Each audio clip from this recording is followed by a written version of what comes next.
Ang diabetes ay isang malalang kondisyon na nakakaapekto po sa milyon-milyong katao sa buong mundo. At isa sa komplikasyon ng diabetes ay yung mabagal na pagaling ng sugat. Ang mga sugat po ng mga diabetic ay talagang napakahirap po gamutin, kaya madalas ay nauuwi po ito sa lower limb amputation, disability, and even death sa mga pasyente. Bakit nga ba napakabagal gumaling ng mga sugat ng mga diabetiko? Aba, unang-una na po dyan ay dahil hindi na po maganda ang sirkulasyon ng dugo. Ang pagtaas po kasi ng asukal sa ating katawan ay maaari po makapinsala sa daluyan ng mga dugo. Ang magandang sirkulasyon ng dugo ay napakahalaga po ng paghahatid po ng oxygen, kasi alam naman po natin, na-mention ko na din po yan sa mga nauna ko pong vlog, na napakahalaga po nitong oxygen dahil ito po ang bumubuhay po ng ating mga tissue. So pag wala pong oxygen, syempre namamatay po yung tissue, nabubulok po siya. At ganun din po yung nangyayari doon sa sugat. Hindi po gumagali yung sugat pag hindi po oxygenated yung ating pong tissue. Hindi rin po nakakarating yung mahahalagang nutrisyon na kailangan po sa atin pong mga cells para mag-function po ito ng maigi. At higit sa lahat, yung ating pong mga cells ng ating pong immune system ay hindi din po nakakarating doon po sa sugat. Kaya kapag nakokompromiso po yung sirkulasyon ng ating pong dugo, ay naaantala po talaga ang pagaling ng ating sugat. At hindi lang po yan, nagkakaroon din po kasi ng tinatawag na peripheral artery disease. Ibig pong sabihin, yung mga arteries po na nagsusupply din po ng dugo ng ating pong paa at kamay ay nababarahan at lumiliit. Kaya mas lalong nagpapalala po doon sa paggaling ng sugat ng mga diabetic. At ang pangalawang dahilan kung bakit po naaantala ang paggaling ng sugat ng mga diabetic ay yung tinatawag na neuropathy. Ang neuropathy po ay pagkasira po ng ating pong nerves. So nawawalan po ng pakiramdam yung ating pong mga kamay at paa. Hindi po niya mapapansin kung meron pong pinsala doon po sa kanyang mga kamay, sa kanyang mga paa, o kaya kung may sugat man po ito. Kaya po ay mas lalo po itong nagkakaroon po ng mga infeksyon dahil hindi po kaagad naaagapan ang paggamot ng mga sugat na yan. At yung pangatlo po, ang diabetes po kasi ay nagpapahina po ng atin pong immune system.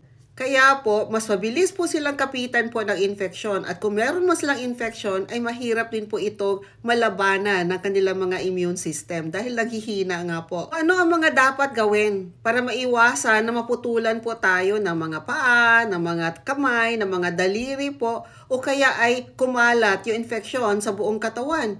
Aba, napakahalaga po talaga na makontrol ang ating pong blood sugar. Paano naman natin makokontrol yung ating blood sugar? Siyempre, nandyan na po yung pag-inom po natin ng ating mga gamot at sabayan po dapat natin yan ng mga tamang pagkain.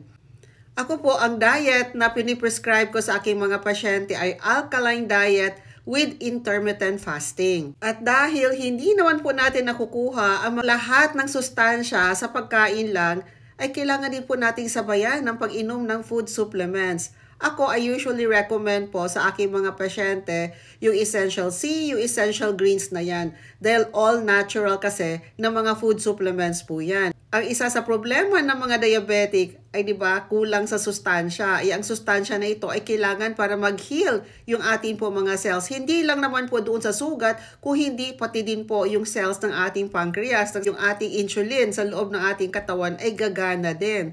So, kailangan po talaga nating i-feed ng maraming sustansya. Kaya pinapalaklak ko po talaga yan ng Essential C and Greens hanggang sa talagang gumaling yung kanila pong mga sugat. At syempre, napakahalaga po talaga na uminom din po tayo ng maraming tubig. For as long as maganda pa po yung ating kidneys, kasi karamihan din ng mga diabetic po ay may problema sa kidneys. So usually po ang binibigay ko po sa pasyente ay 50 ml per kilogram body weight. So kung ikaw ay 60 kilos, ay 3 liters po yan or more in a day. Pero dapat po yung tubig na yan ay alkaline. Pag alkaline po yung ating tubig ay nagbibigay po ito ng oxygen na nakakatulong para mag-heal po yung ating mga cells at gumana din po ito ng maigi. Ano ba yung mga alkaline na mga inumin na piniprescribe ko po sa aking mga pasyente? Unang-una po dyan yung coconut water. Pinapablend ko din po yung 80% po yung gulay, 20% lang po yung prutas. Pangatlo po ay juicing. Mas marami din po yung gulay kaysa doon sa prutas. At pwede din po natin lagyan ng lemon o kalamansi yung atin pong tubig to alkalinize it. At yung pinaka-paborito ko po talaga ay maglagay ng concentrate trace mineral drops or CTMD doon po sa tubig.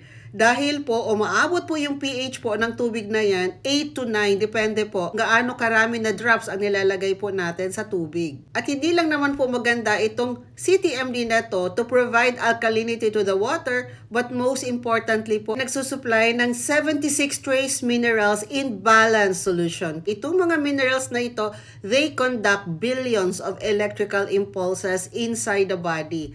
So sila po yung nagpapagalaw ng halos lahat ng organs. Kung wala po itong mga minerals, ay hindi po gagana yung iba't ibang cells po sa atin pong katawan. Ganun po sila kahalaga.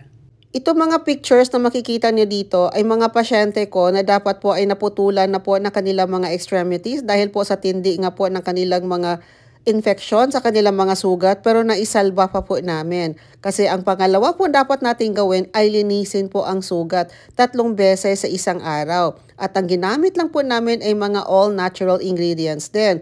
Tinanggal po namin lahat ng mga chemicals na ginamit po na panglinis sa kanila po mga paa. So, linisin lang po ng mabuti ng unscented Castile soap. Pagkatapos ay banlawan po ito ng tubig na may pinagkulo ang dahon ng bayabas o kaya atis.